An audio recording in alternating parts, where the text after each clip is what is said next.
You've already put a lot of with the life just to make it happen. You bet you wouldn't run fast. You bet you're like a jersey.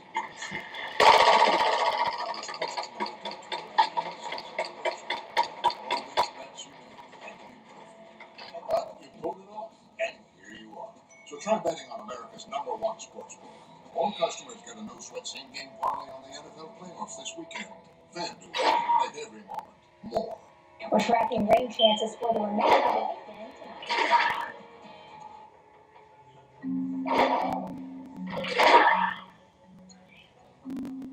30+ years, dozens of dead ends, hundreds of false leads.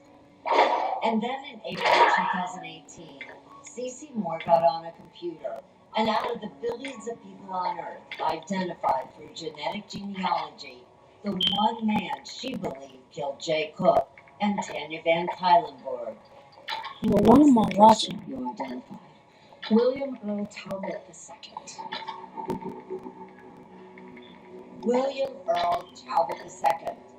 When Detective Jim Sharp heard the name, he ran it through the system and was surprised to learn that Talbot had no felony convictions. It was a new name that we'd never heard of before. But it was sure nice when we found out that he only lived 7 miles from the bridge where Jay's body was found. Sharp also learned that in 1987, Talbot, 24 at the time, worked as a delivery driver and made stops near where Jay and Tanya were headed to pick up that bonus part, and says that Talbot was fired a few months before the murders. So it makes sense that he was down in that area prowling around and probably ran into Jay and Tanya. But Sharp needed more than old work records and genetic genealogy. It's really just a tip. It's an investigative lead. To make it work, Sharp needed to be sure that the DNA left at the crime scene by the man they knew only as Individual A matched William Talbot's. So somehow they had to obtain a fresh DNA sample from Talbot himself. We were going to follow him until he dropped or threw away anything that had touched his mouth, because we wanted to survive on it as the best type of DNA source. Investigators learned Talbot now drove a semi, and they began tailing his truck. One day, about a week later, they watched as Talbot stopped at a red light and opened the truck door. The light changes to green, he slams the door and drives away, and there's a paper cup laying on the floor. It's blowing around in the wind. So they jump out and go over and they collect the cup and they call me. Rushed the paper cup to forensic scientist Lisa Collins with the Washington State Patrol. They wanted me to test this cup and just see if I could get a DNA profile. Sharp left the cup in the lab to await the results. C.C. Moore had already begun searching for Talbot online and quickly found his sisters and father on social media. I couldn't find hardly anything about him. No marriages. I could find very little footprint online at all. And that was a little unusual. Years earlier, someone else who knew nothing about the investigation had made a similar search, Chelsea Rustad. In 2013, long before she submitted her DNA to any websites, Chelsea Googled her grandpa's sister Blanche and found a lot of information online. Her daughter was Patty Talbot, and Patty had 3 daughters and 1 son, and the son was William Earl Talbot II. These were Chelsea's second cousins, the Talbots. Chelsea friended 2 of the sisters on Facebook, but their brother William was a mystery. This guy was just kind of question mark, off the grid. Chelsea figured William was estranged from his family, but didn't give it much thought, even after she uploaded her DNA to Ancestry.com and then GenMatch. So she was stunned that day in 2018 when those investigators showed up on her doorstep and asked to see her research. Man, I'm just kind of like, wait, you're saying one of my family members is connected to a murder, and they're saying, yeah, it's from 1987, and the person of interest is William Talbot. And I'm just kind of grasping the scope of this and, sickened thinking about it. The investigators wanted to know her impression of William Talbot. I told them my theory that I think he's strange. Detective Sharp got more details than Talbot's friends and family. He had a history of anger and violence when he was younger.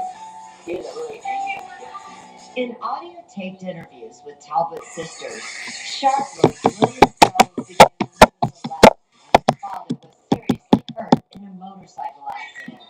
The sisters say William began to lash out.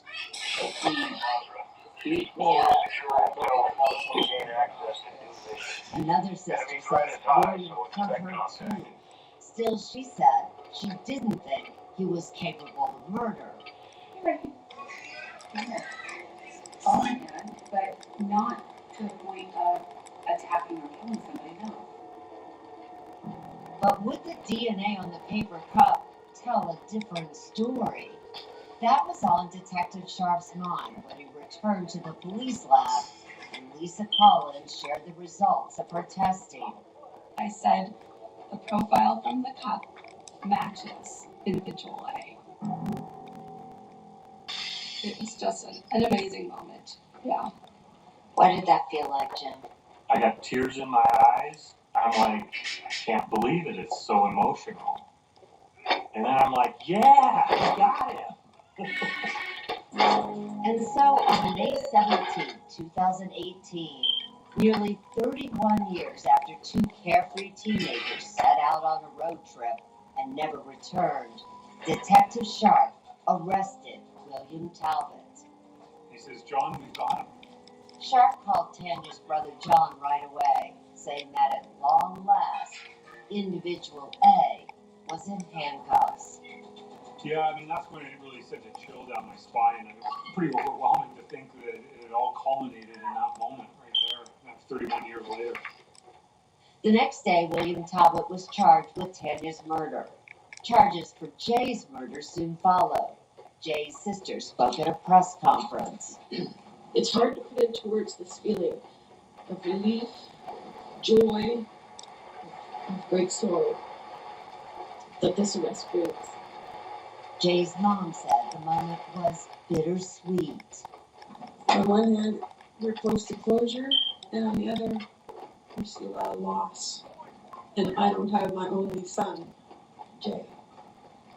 Detective Sharp told the group he was grateful for breakthroughs in DNA technology. If it hadn't been for genetic genealogy, we wouldn't be standing here today. But would evidence obtained through genetic genealogy be allowed in court?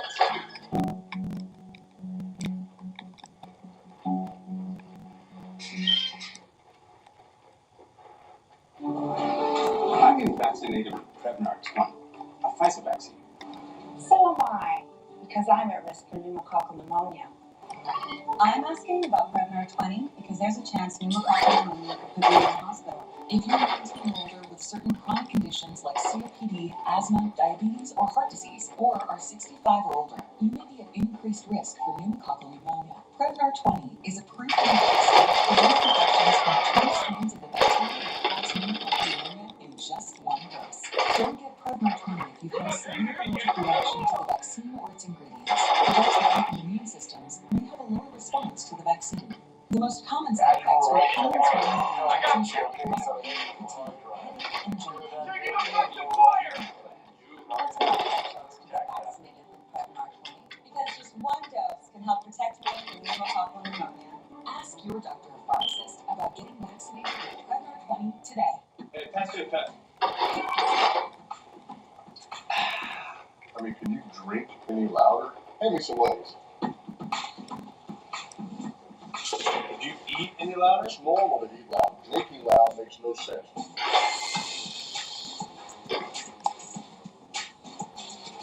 Ultra One, this is Dino 4. We're moving to the LG for extraction now.